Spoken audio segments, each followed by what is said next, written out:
Journalist ہیں سمی یوسف زئی، انہوں نے کہا کہ جناب انڈیا کے بعد اب افغانستان بھی جو ہے وہ پاکستان کا پانی بند کرنے کا ارادہ رکھتا ہے۔ طالبان کے جو سپریم لیڈر ہیں شیخ ہیبت اللہ اخنزادہ، انہوں نے جناب یہ حکم دیا ہے کہ کابل ریور کے اوپر جو ہے وہ ڈیم بنانے کا کام جو ہے وہ شروع کیا جائے۔ ایک افسوسناک واقعہ جو ہے وہ اسلام آباد کے اندر پیش آیا ہے، جہاں پہ اسلام آباد پولیس میں تعینات ایس ایس پی عدیل اکبر نے مبینہ طور پر کل رات کو خودکشی کر لی۔ یہ واقعہ جو ہے شارع دستور کے اوپر پیش آیا ہے، جہاں پہ ایس ایس پی عدیل اکبر نے گاڑی میں فون سننے کے بعد اہلکار سے پستول چھین کر خود کو گولی مار لی۔ بالی ووڈ سے نصیر الدین شاہ، انہوں نے شاہ رخ خان کے حوالے سے ایک بڑا انٹرسٹنگ انہوں نے بیان دیا ہے۔ انہوں نے کہا کہ شاہ رخ خان جو ہیں ایک بہت اچھے ایکٹر ہیں، لیکن اب وہ بور کرنا شروع ہو چکے ہیں۔ السلام علیکم ناظرین، میں ہوں منصور علی خان، اپنے ڈیجیٹل چینل کے اوپر آپ کو خوش آمدید کہیں گے۔ پچھلے 12 گھنٹے کی اہم ترین خبروں کے اوپر تبصرے اور تجزیے شامل ہوں گے۔ اس سے پہلے آپ سے ریکویسٹ کہ چینل کو سبسکرائب کرنا مت بھولیے گا، بیل آئیکن پریس کیجیے، اگر آپ کو ویڈیو پسند آئے اسے لائک اور شیئر ضرور کیجیے گا۔ اچھا جی، سب سے پہلی خبر جو ہے وہ دہشت گردی کے حوالے سے جو واقعات پیش آئے ہیں اس کے بارے میں آپ کو اپڈیٹ کریں گے، اور ساتھ ہی ساتھ ان کا قلع کما کرنے کے لیے پاکستانی فوج جو ہے وہ کیا کچھ کر رہی ہے اس کی ڈیٹیلز بھی آپ کے ساتھ شیئر کریں گے۔ تو سب سے پہلے خبر جو ہے وہ یہ آئی ہے کہ جناب لکی مروت کا جو علاقہ ہے اس میں سربند کا ایریا بنتا ہے، جہاں پہ ایک دہشت گردوں کو جو ہے وہ ٹارگٹ کیا گیا ہے، اور ڈرون کے ذریعے بتایا جا رہا ہے موسٹ پرابلی یہ ٹارگٹ کیا گیا ہے، اور اس میں 6 دہشت گردوں کو ڈرون کے ذریعے جو ہے وہ مارا گیا ہے۔ پاکستانی فورسز کی جانب سے جو ہے یہ کارروائی کی گئی ہے، اور وہ لوگ ایک گاڑی کے اندر جو ہے وہ ٹریول کر رہے تھے جب اسے بتایا جا رہا ہے کہ ڈرون کے ذریعے ٹارگٹ کیا گیا ہے۔ اس کے ساتھ ساتھ ایک اور خبر یہ ہے کہ فرنٹیئر کور کے آفیشلز نے یہ بتایا ہے کہ جناب ان کے ایک فرنٹیئر کور کے ذرائع یہ بتا رہے ہیں کہ ان کا ایک جوان جو ہے وہ لکی مروت کے علاقے میں اپنی شادی اٹینڈ کرنے کے لیے گیا ہوا تھا، جہاں پہ نامعلوم افراد کی جانب سے اسے قتل کر دیا گیا ہے، اور یہ کہا جا رہا ہے کہ ہو سکتا ہے کہ یہ بھی ایک دہشت گردی کا ہی واقعہ پیش آیا ہے۔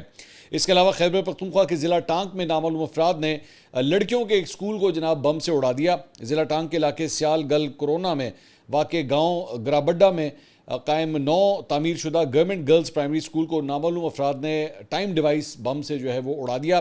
تھانہ ایس ایم اے کے ذرائع نے بتایا ہے کہ واقعے کے بعد پولیس کی بھاری نفری جائے وقوع پر پہنچ گئی اور جگہ کو سیل کر کے شواہد اکٹھے کیے گئے ہیں۔ اندازہ کیجئے کہ لڑکیوں کے اسکول کو اس سے پہلے بھی جو ہے وہ یہ شدت پسندوں کی جانب سے ٹارگٹ کیا جاتا تھا، اب ایک دفعہ دوبارہ جو ہے اسی طرح کا ایک واقعہ پیش آیا ہے۔ اسی طرح بلوچستان کے ضلع مستونگ میں یہ کل رات کو یہ واقعہ پیش آیا تھا، جس کے علاقے دشت میں سیاہ پشت کے مقام کے اوپر نامعلوم مسلح افراد نے 9 مزدوروں کو اغوا کر لیا ہے، اور بتایا گیا ہے کہ لیوی ذرائع یہ بتا رہے ہیں کہ مزدور علاقے میں چوکیوں کی تعمیر کا کام کر رہے تھے جب مسلح افراد نے اچانک حملہ کر کے انہیں اپنی تحویل میں لے لیا۔ بتایا گیا ہے کہ اغوا ہونے والوں میں 4 مقامی ہیں اور 5 سندھی مزدور جو ہیں وہ شامل ہے۔ اغوا کاروں نے ایک مقامی مزدور کو بعد میں چھوڑ دیا، جبکہ باقی 8 مزدوروں کو نامعلوم مقام کی جانب وہ لوگ لے گئے۔ ابتدائی معلومات کے مطابق واقعے کا مقدمہ فی الحال درج نہیں کیا گیا، کیونکہ ٹھیکیدار اور متعلقہ حکام نے ابھی تک باضابطہ طور پہ اس کی درخواست نہیں دی ہے۔ اللہ خیر کرے کہ وہ جو مزدور جو اس وقت لاپتہ ہیں وہ جلد بازیاب کیے جا سکیں۔ اس کے علاوہ بلوچستان کے ضلع مستونگ میں چند روز قبل لاپتہ ہونے والے ڈپٹی سپرنٹینڈنٹ آف پولیس یعنی کہ ڈی ایس پی نوشکی یوسف ریکی کی لاش جو ہے وہ گزشتہ روز برآمد ہوئی ہے۔ پولیس ذرائع کے مطابق شہید ڈی ایس پی یوسف ریکی ہفتے اور اتوار کی درمیانی شب نوشکی سے کوئٹہ کی جانب سفر کر رہے تھے جب مستونگ کے علاقے کردگاپ میں نامعلوم مسلح افراد نے انہیں اغوا کر لیا، اور اغوا کے وقت وہ اپنی ذاتی گاڑی میں تنہا تھے، اور یہ واقعہ رات کے اندھیرے میں پیش آیا ہے۔ پولیس کا کہنا ہے کہ اغوا کاروں نے افسر کو اپنے ساتھ لے جا کر پہلے تشدد کا نشانہ بنایا اور پھر انہیں شہید کر دیا۔ آج صبح کردگاپ کے قریب واقع علاقے کلی شربت خان سے یوسف ریکی کی لاش تشدد زدہ لاش جو ہے وہ ملی ہے۔ پولیس افسران کا کہنا ہے کہ ابتدائی تحقیقات سے پتہ چلتا ہے کہ افسر کو قریب سے فائرنگ کر کے شہید کیا گیا ہے، اور ان کی موت کی وجہ سینے پر لگنے والی گولیوں کی زخم ہے۔ لاش کی فوری طور پر ضروری کارروائی کے لیے مستونگ کے ضلع اسپتال انہیں منتقل کیا گیا، جہاں پوسٹ مارٹم رپورٹ جو ہے وہ تیار کی جا رہی ہے۔ اس کے علاوہ ایک اور واقعہ جو ہے وہ تحریک لبیک کے حوالے سے آپ جانتے ہیں کہ کل وفاقی کابینہ نے باقاعدہ طور پہ ان کے اوپر پابندی کی جو ہے وہ سفارش کر دی ہے، اور اب اس کا پروسیس جو ہے وہ سٹارٹ ہو گیا ہے۔ تو تحریک لبیک کے ایک اکاؤنٹ کی جانب سے یہ کہا گیا ہے کہ تحریک لبیک پاکستان پر پابندی کے فیصلے کی بات کی جا رہی ہے، جبکہ تحریک لبیک پاکستان ایک نظریہ ہے جو علامہ خادم حسین رضوی کی فکر سے جڑا ہے۔ ایسے اقدامات سے اس نظریے کو دبایا نہیں جا سکتا۔ یہ ایک رد عمل جو ہے وہ سوشل میڈیا کے ذریعے ان کا آ رہا ہے۔ مشیر برائے سیاسی امور اور سینیٹر رانا ثناء اللہ جو ہے وہ کل رات کو حامد میر صاحب کے شو میں تشریف رکھتے تھے. اس ٹاپک کے اوپر بات کرتے ہوئے انہوں نے کہا ہے کہ وفاقی کابینہ نے ٹی ایل پی پر پابندی کی منظوری دے دی ہے, باقاعدہ نوٹیفکیشن جاری کیا جائے گا تو پابندی نافذ ہو جائے گی, سپریم کورٹ سے منظوری کی ضرورت نہیں. انہوں نے یہ بات بتائی ہے کہ جس وجہ سے ان کو بین کیا جا رہا ہے اس کے لیے سپریم کورٹ میں ریفرنس دائر کرنے کی ضرورت نہیں ہوگی. انہوں نے کہا کہ ٹی ایل پی پر پابندی کا معاملہ سپریم کورٹ میں نہیں جائے گا, انسداد دہشت گردی ایکٹ کے تحت پابندی عائد کی گئی ہے اور اس حوالے سے وزارت داخلہ کو نوٹیفکیشن جاری کیا جائے گا. اگر ٹی ایل پی کا کوئی رکن قومی یا صوبائی اسمبلی میں موجود ہے تو اسے ڈی نوٹیفائی کیا جائے گا. البتہ ٹی ایل پی اس فیصلے کو ہائی کورٹ میں چیلنج کر سکتی ہے. ٹی ایل پی پر پابندی کا فیصلہ سیاسی نہیں ہے, یہ امن و امان کے معاملات کو دیکھ کر کیا گیا ہے. ٹی ایل پی کے خلاف ثبوت موجود ہیں, یہ فیصلہ صرف خدشات کی بنیاد پر نہیں بلکہ ٹھوس شواہد کی بنیاد پر کیا گیا ہے. انہوں نے کہا ٹی ایل پی نے دوبارہ وہی پرتشدد راستہ اپنایا جو 2018 سے 2021 تک انہوں نے اپنایا تھا. ٹی ایل پی کے خلاف ثبوت موجود ہیں, وہ دہشت گردی کی کارروائیوں میں ملوث ہیں, پولیس اور قانون نافذ کرنے والے اداروں کے اہلکاروں کو زخمی یا قتل کیا, لوٹ مار کی اور لاہور سے مرید کے تک مختلف جرائم میں وہ ملوث رہی. انہوں نے کہا کہ ٹی ایل پی کو مسلم لیگ نون کی حکومت کے خلاف لانچ کیا گیا تھا. حلقہ این اے 120 جہاں سے نواز شریف الیکشن لڑتے رہے ہیں وہاں بریلوی ووٹ مسلم لیگ نون کا تھا. اسے تقسیم کرنے کے لیے اس وقت کی اسٹیبلشمنٹ نے ٹی ایل پی کو کھڑا کیا تھا. بریلوی مسلک, بریلوی مساجد یا مدارس پر کوئی پابندی نہیں لگائی جا رہی. تمام مذہبی مسالک بشمول بریلوی مسلک لائق احترام ہے. کسی مسجد یا مدرسے سے پر قطعاً کوئی پابندی نہیں ہوگی. ٹی ایل پی کے خلاف کارروائی اس حد تک محدود رہے گی. مذہبی معاملات پر کوئی پابندی نہیں لگائی جا رہی. سعد رضوی اور ان کے بھائی پولیس کی حراست میں نہیں ہیں, تاہم انہیں گرفتار کیا جائے گا اور ان کے خلاف قانون کے مطابق کارروائی کی جائے گی. تو ٹی ایل پی کے معاملے کے اوپر جو ہے وہ یہ اپڈیٹس ہیں. ابھی تھوڑی دیر پہلے میں آپ کو ایک ڈی ایس پی کے بارے میں بتا رہا تھا, وہیں پہ ایک افسوسناک واقعہ جو ہے وہ اسلام آباد کے اندر پیش آیا ہے, جہاں پہ اسلام آباد پولیس میں تعینات ایس ایس پی عدیل اکبر نے مبینہ طور پر کل رات کو خودکشی کر لی. اور یہ واقعہ جو ہے شارع دستور کے اوپر پیش آیا ہے, جہاں پہ ایس ایس پی عدیل اکبر نے گاڑی میں فون سننے کے بعد اہلکار سے پستول چھین کر خود کو گولی مار لی اور اپنی زندگی کا خاتمہ کر لیا. ایس پی عدیل اکبر کے گن مین اور موقع پر موجود دیگر اہلکاروں کو حراست میں لیا گیا ہے. ذرائع کے مطابق ایک فون کال سننے کے بعد ایس پی آئی 9 عدیل اکبر نے خود کو سینے پر پستول سے گولی ماری, جس پر انہیں فوری طور پر ہسپتال منتقل کیا گیا لیکن وہ جاں بحق نہ ہو سکے. پولیس نے موقع کی شہادتیں, خون آلود یونیفارم, پستول اور دیگر شہادتیں محفوظ کر لی ہیں, جبکہ پستول کے فنگر پرنٹس لے کر ان کی نادرہ سے تصدیق بھی کروائی جا رہی ہے. ایس پی عدیل اکبر کو آخری کال کس نے کی اور کیا بات کی, اس حوالے سے موبائل فون کا ڈیٹا حاصل کیا جا رہا ہے.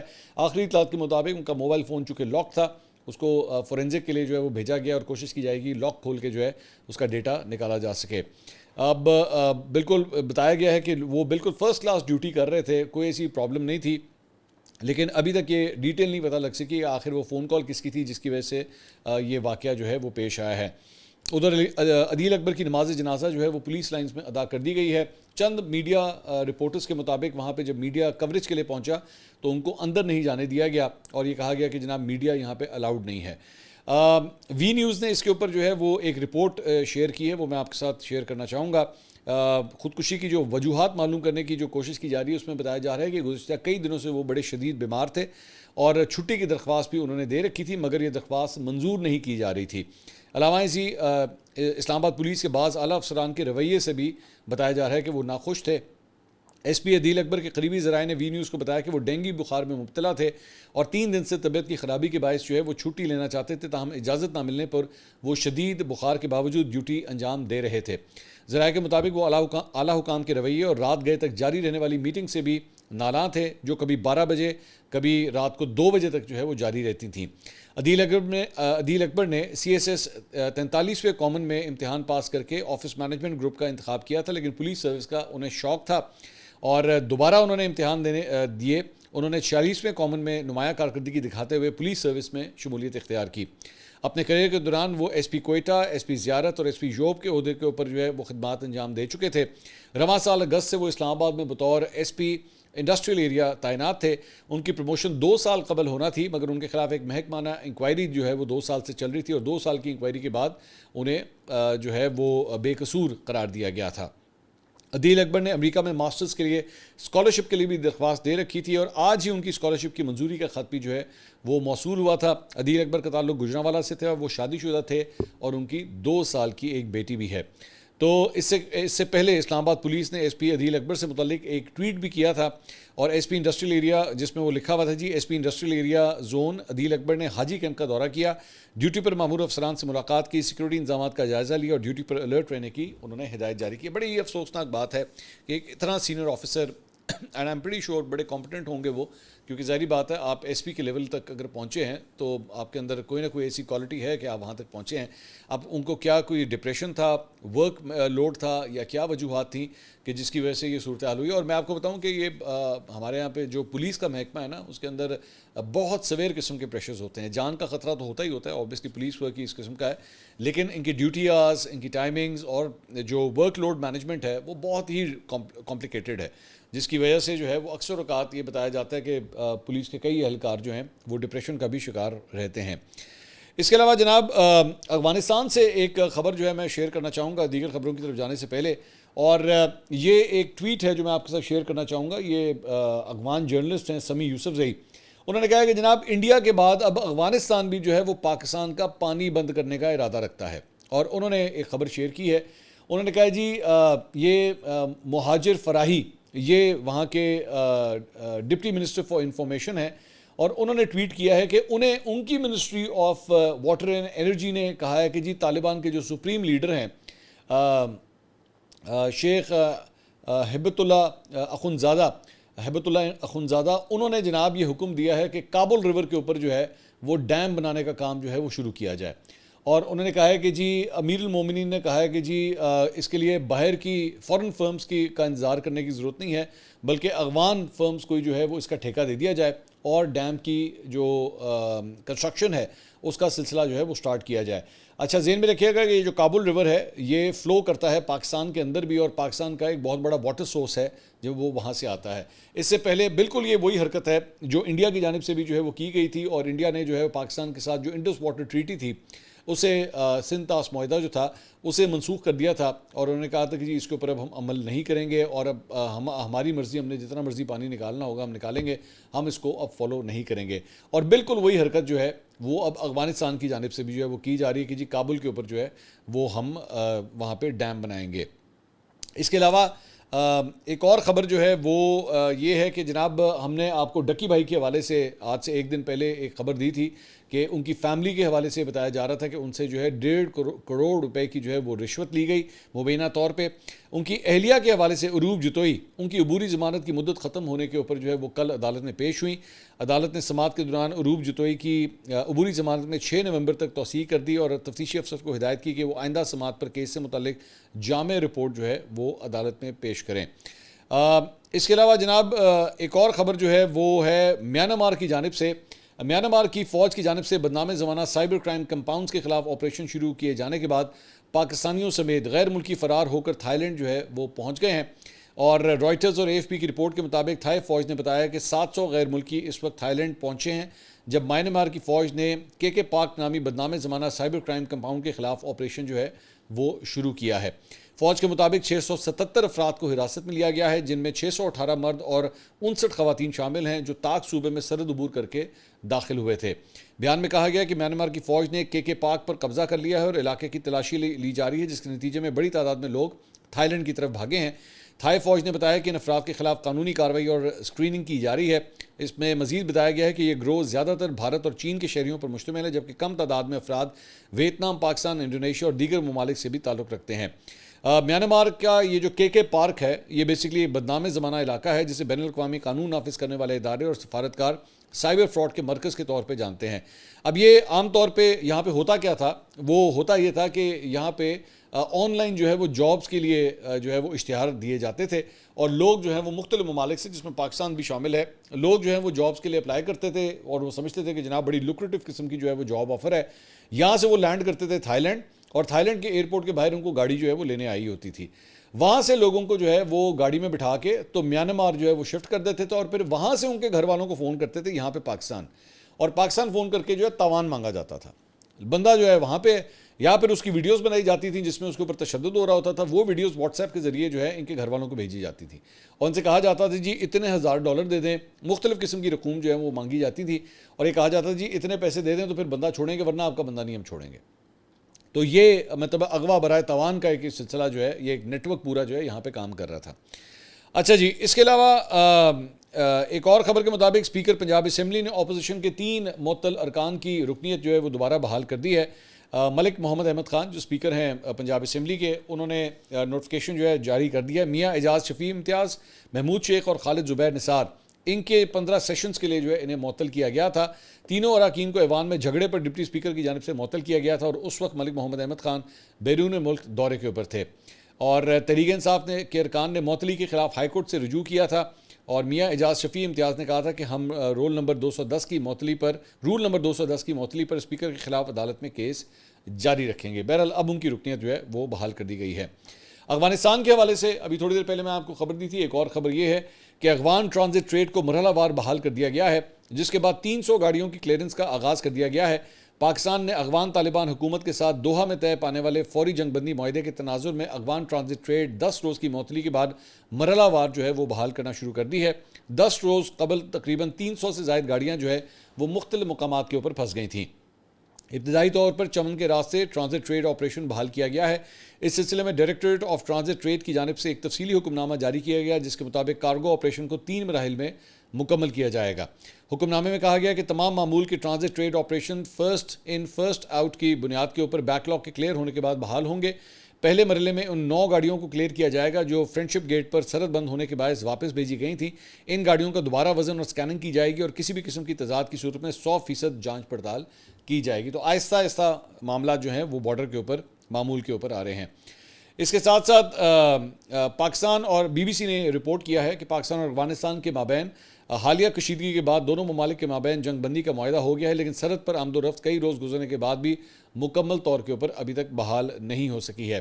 ایک اور تنازع، یہ جو جہاں پہ تنازعات کی بات ہو رہی ہے، وہیں پہ پاکستان کرکٹ بورڈ اور جو ملتان سلطانز کی فرینچائز ہے، ان کے درمیان بھی ایک تنازع جو ہے وہ سٹارٹ ہو گیا ہے۔ پاکستان کرکٹ بورڈ نے جو ہے وہ ملتان سلطانز کے معاہدے کی شرائط کی مبینہ خلاف ورزی پر معطلی کا ایک نوٹس جو ہے وہ جاری کیا ہے، اور PCB نے تمام قانونی تقاضے پورے کرنے کے بعد فرینچائز کا معاہدہ ختم کرنے کے لیے باضابطہ یہ نوٹس بھیجا ہے۔ یہ کارروائی فرینچائز کے مالک علی ترین کے بار بار PCB اور PSL انتظامیہ پر عوامی سطح کے اوپر پبلک ڈومین میں جو انہوں نے بیانات دیے ان کے خلاف ان کے اوپر تنقید کی، PSL کے اوپر بھی اور PCB کے اوپر بھی۔ اس کے بعد جو ہے وہ یہ نوٹس بھیجا گیا ہے۔ اپریل میں علی ترین نے ایک پوڈ کاسٹ میں جو ہے وہ ایک کلپ شیئر کرتے ہوئے ایکس پر لکھا تھا کہ PSL 10 جو ہے وہ بڑا اور بہتر کیسے ہے، وہی میچز وہی ٹیمیں، نیا کیا ہے، کھوکھلے نعروں سے تنگ آ چکے ہیں۔ PCB کے پاس جدت لانے کا وقت تھا، لیکن ہم پچھلا سال دہرا رہے ہیں، ہمارا سب سے بڑا برانڈ بہتر منصوبہ بندی کا حقدار ہے، ویژن واضح کریں۔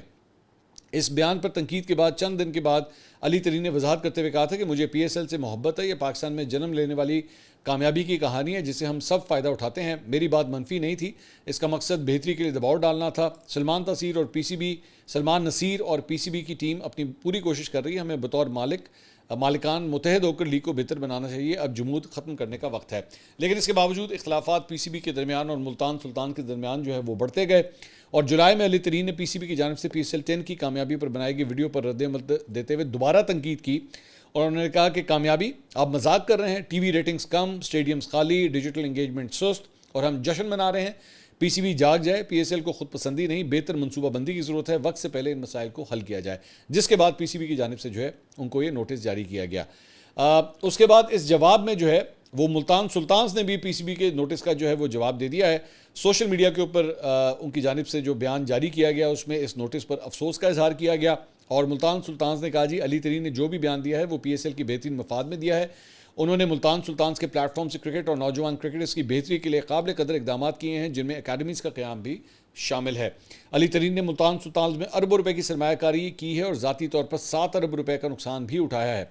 بیان میں مزید کہا گیا کہ تعمیری تنقید کو جرم سمجھنا سمجھ سے باہر ہے۔ بعد میں علی ترین نے ایکچولی اس کے اوپر پورا ایک اپنا ویڈیو بیان بھی جو ہے وہ جاری کیا ہے، اور اپنے ویڈیو بیان میں انہوں نے کہا کہ جناب مجھ سے معافی کا مطالبہ کیا گیا ہے کہ آپ معافی مانگے، ورنہ آپ کو جو ہے آپ کی ٹیم کو نکال دیا جائے گا PSL سے۔ تو میں معافی چاہتا ہوں کہ میں نے آپ کے اوپر تنقید کی، لیکن آپ کے اوپر تنقید اس بات کے اوپر کی کہ آپ نے پی ایس ایل کو جو ہے وہ کس طرح آرگنائز کیا. ہوٹلز کے حوالے سے ٹیم کہیں ٹھہری ہوتی تھی اور سپورٹنگ سٹاف جو ہے آپ نے کہیں پہ ٹھہرایا ہوا تھا. اس کے علاوہ لاجسٹکس کے بہت سے ایشوز تھے اور بہت سی چیزوں کے اوپر انہوں نے تنزیہ طور پہ جو ہے وہ تنقید کرتے رہے. لیکن انہوں نے کہا جی میں معذرت چاہتا ہوں کہ میں نے آپ کے اوپر اس بات پہ تنقید کی، میں معذرت کرتا ہوں آپ نے مجھے اس بات کے اوپر تنقید کی. انہوں نے کہا میرا تقریباً 7 ارب روپیہ جو ہے وہ لگ گیا، مجھے نقصان ہوا اس کا. میں نے اکیڈمیز بنائی، گروم کیا پلیئرز کو، لیکن اس کا رزلٹ جو ہے حاصل وصول مجھے کچھ نہیں ہوا. اور اس کے بعد جو نوٹس آیا ہوا تھا پی سی بی کی جانب سے، انہوں نے اس ویڈیو بیان کے اندر، یہ آپ اسکرین پہ دیکھ رہے ہیں کہ انہوں نے اسے پھاڑ دیا. معاملہ جو ہے وہ ریزالو ہونے کے بجائے جو ہے وہ مزید خراب ہو گیا ہے، جو صورتحال فی الحال لگ رہی ہے. دیکھتے ہیں اب یہ معاملہ جو ہے وہ آگے کہاں جاتا ہے. اس کے ساتھ ساتھ ایک بڑی انٹرسٹنگ خبر جو ہے وہ بالی ووڈ سے آئی ہے، اور بالی ووڈ سے نصیر الدین شاہ جو کہ ایک بڑے ہی لیجنڈری ایکٹر ہیں بالی ووڈ کے، اور مطلب پورے دنیا کے اندر ان کی رسپیکٹ ہے، ناٹ جسٹ بالی ووڈ بلکہ ہالی ووڈ کے اندر بھی ان کی بڑی رسپیکٹ کی جاتی ہے. انہوں نے شاہ رخ خان کے حوالے سے ایک بڑا انٹرسٹنگ انہوں نے بیان دیا ہے. انہوں نے کہا کہ شاہ رخ خان جو ہیں ایک بہت اچھے ایکٹر ہیں، لیکن اب وہ بور کرنا شروع ہو چکے ہیں. اور ظاہری بات ہے ایک لیجنڈری ایکٹر کا دوسرے کے بارے میں یہ بیان دینا کوئی چھوٹی بات نہیں ہے. البتہ انہوں نے اکشے کمار کی بڑی تعریف کی ہے. انہوں نے کہا کہ اکشے کمار نے اپنے آپ کو گروم کیا ہے، امپروو کیا ہے، اور اب وہ مختلف قسم کے رولز کے اندر جو ہیں وہ ایکٹنگ کرتے ہیں. لیکن شاہ رخ خان جو ہیں وہی ریپیٹیٹو جو ہے وہ رولز ادا کر رہے ہیں، اور اب وہ بور کرنا شروع ہو چکے ہیں. اگلی ویڈیو میں آپ سے دوبارہ ملاقات ہوگی. اللہ حافظ.